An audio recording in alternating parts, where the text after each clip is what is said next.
Here we go, you motherfuckers. Let's crack this shit open. You could hear it wherever the fuck you're at. Supposed to be Sober October, but after this week's League of Extraordinary Drunks, you got me day drinking on a fucking Tuesday right now. Welcome back, ladies and gentlemen, mostly scumbags. So I'm just going to say welcome back, no one and scumbags, because that's all you are if you're watching this. Another week of the League of Extraordinary Drunks, and I'm not going to lie. This is why I love and hate fantasy football, because of weeks like this week where it's so up and down. It's so up and down, and you want to talk shit. Like you're up early, you want to talk shit. Then you're up late and you want to talk shit more, but then you might lose. So you just not know. It's better to just keep all your shit talk for the end, for Tuesday. And rightfully so. If you won, you should feel good. Victory Tuesday. And if you lost, it's okay. Take your bumps, take your bruises, clean up, get your lineups ready, and we're back again for another week. But before we get into the next week, we got to talk about week 4 in review. Kicking off this week, we got our game of the week. The battle of the undefeated teams in our league, the LA Pack Show, going up against the number 1 team in the league any given Sunday. And how did we do, ladies and gentlemen? LA Pack Show with yet another victory, 143.6 to 96.2.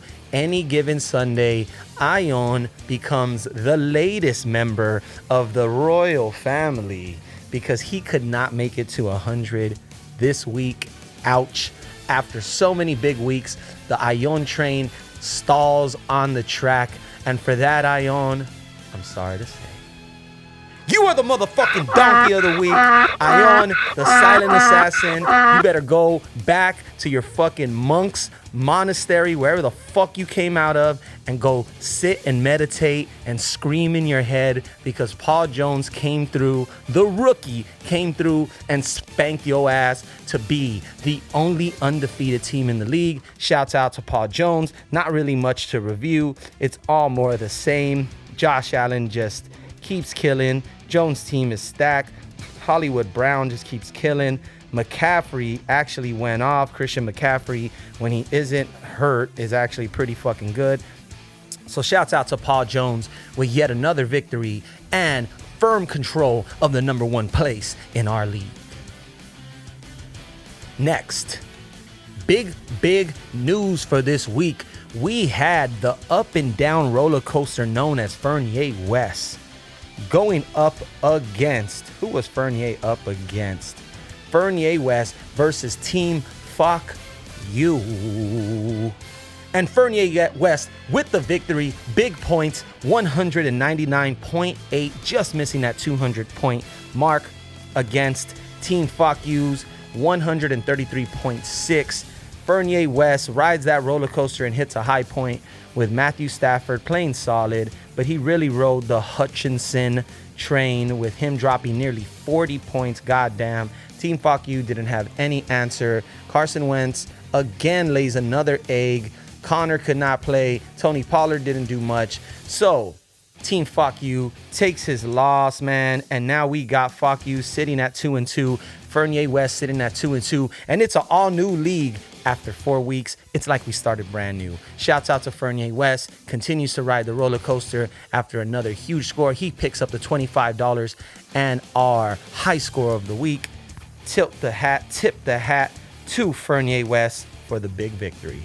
Next on the docket, we had Team Gorilla beating on his chest, the most annoying team in the league by far. Team Gorilla going up against the perennial crash and burn team, Team Mike Hawk.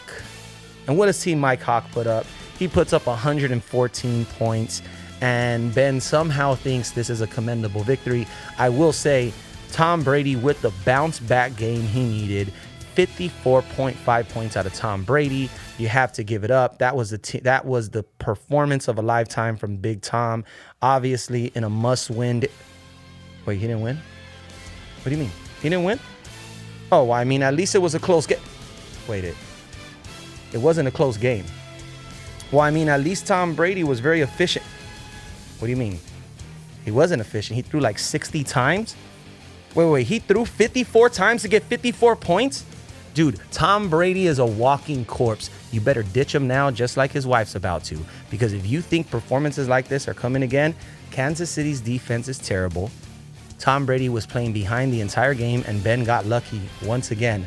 But it doesn't matter. Gorilla, 2-2 off of his big victory over Mr. Roger, 157.4 to 114.5. Ben's easiest and weakest victory of the season, but puts him back at 500. So we will say congratulations, Ben. Yeah, I guess. Fuck you. Anyway, moving on, we had Team Big Shot Pop. A 1-2 team. He picked up his first victory last week.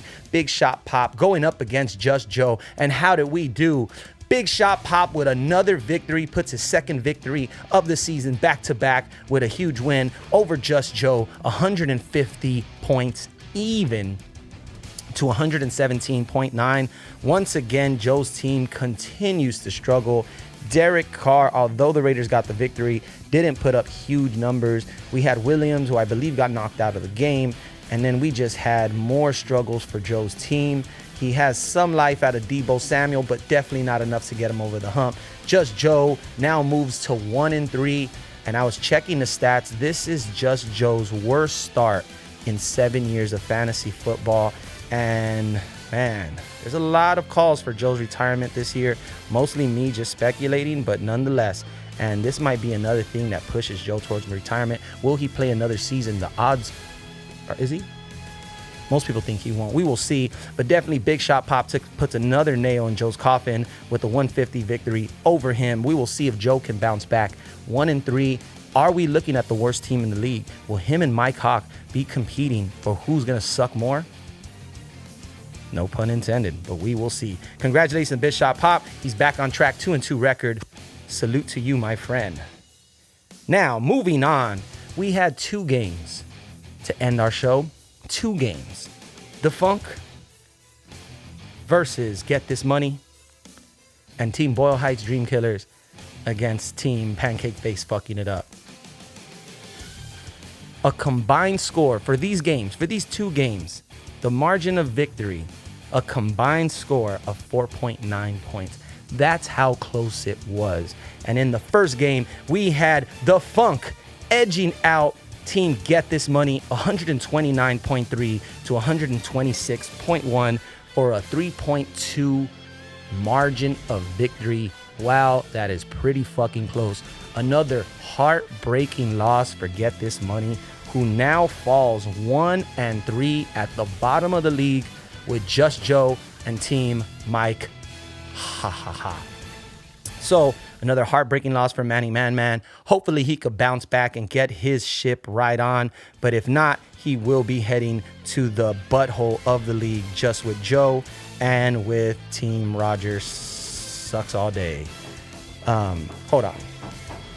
Final game of this week, we had Team Boyle Heights Dream Killers going up against Team Alex Fucking It Up. And in the closest game, I believe, so far of this young season, Alex Fucking It Up edges out Team Boyle Heights Dream Killers by the tiniest of margins. I'm talking chocolate chip smile, small, so like whipped cream in between a pancake and some butter.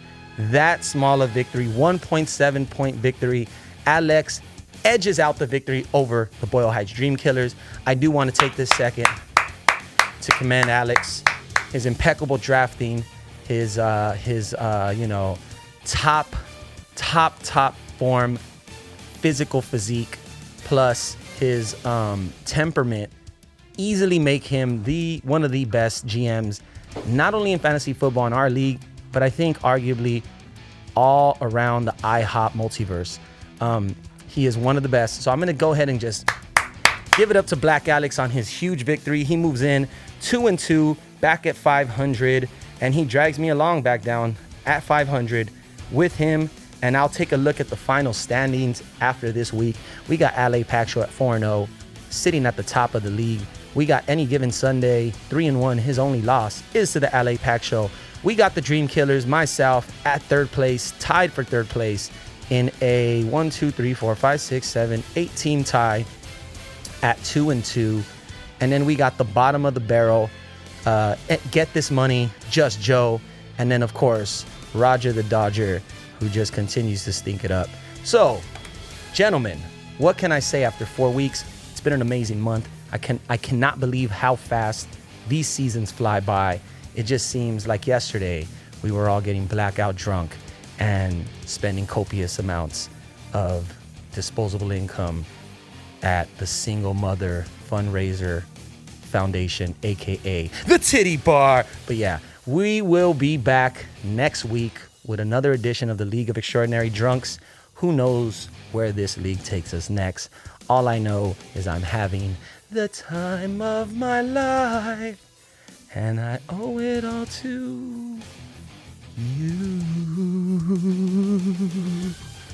I'll see you guys next week, bitches. Peace.